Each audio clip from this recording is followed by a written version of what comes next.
Ambassador, let me begin just by a general statement about the significance of the documents.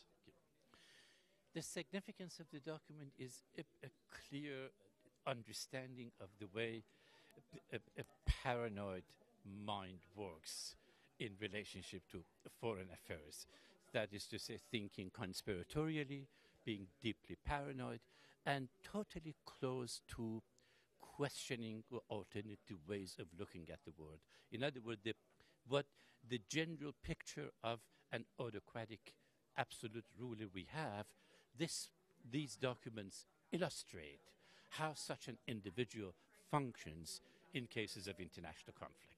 So your observation that these may be more useful to psychologists than historians wasn't hyperbole? Not at all. Absolutely. I genuinely believe that because when we get into political analysis or historical analysis, we assume that there is a rational mind, there is calculation, there are ends, and we choose appropriate logical means to pursue them. In other words, the rationality is a guiding principle of political analysis. It doesn't mean that we always find the degree of rationality we are interested in, but here we see a totally irrational mind, disconnected from the world, and therefore it's someone who is interested in psychopathology of power can use these documents in order to give us a picture of such an individual.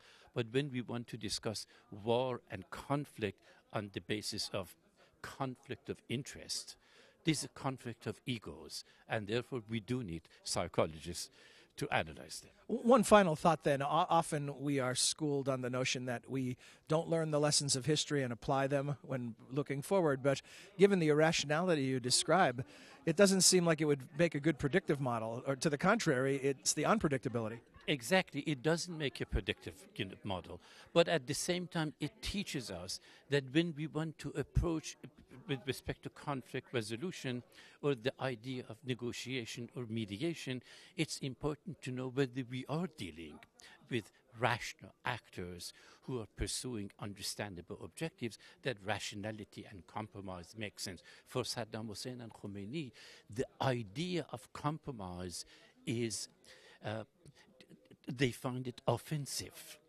The idea of mediation, they find it offensive. So yes, we do learn that what kind of energy and resources we can devote to mediation or conflict resolution when we are faced with such irrational characters. Great. Thank you, sir. Thank you very much.